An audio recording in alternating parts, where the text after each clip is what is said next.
सभी भक्तों को नवरात्रि की हार्दिक शुभकामनाएं। आज हम नवरात्रि के दूसरे दिन की अधिष्ठात्री देवी ब्रह्मचारिणी माँ की कथा सुनेंगे। माँ दुर्गा की नवशक्ति का दूसरा स्वरूप ब्रह्मचारिणी का है। यहाँ ब्रह्मा का अर्थ तपस्या से है। माँ दुर्गा का यह स्वरूप भक्तों और सिद्धों को अनंत फल देने वाला है। इनकी उपासना से तप, त्याग, वैराग्य, सदाचार और संयम की वृद्धि होती है। ब्रह्मचारिणी का अर्थ तप की चारिणी यानी तप का आचरण करने वाली। देवी का यह रूप पूर्ण ज्योतिर्मय और अत्यंत भव्य है।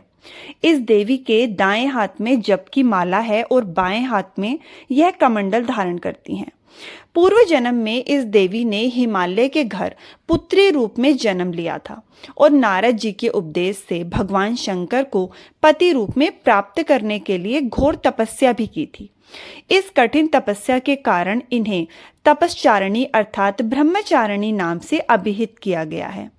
1000 वर्ष तक इन्होंने केवल फल फूल खाकर बिताए और 100 वर्षों तक केवल जमीन पर रहकर शोक पर निर्वाह किया।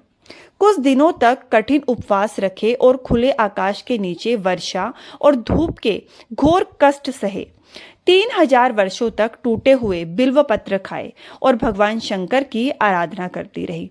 इसके बाद तो उन्होंने सूखे बिल्व पत्र खाना भी छोड़ दिया।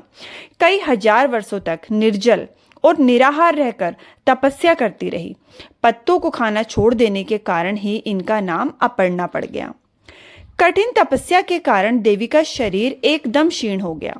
देवता, ऋषि, सिद्धगण, मुनि सभी ने ब्रह्मचारिणी की तपस्या को अभूतपूर्व पुण्य कृत्य बताया, सराहना की और कहा, हे देवी, आज तक किसी ने इस तरह की कठोर तपस्या नहीं की।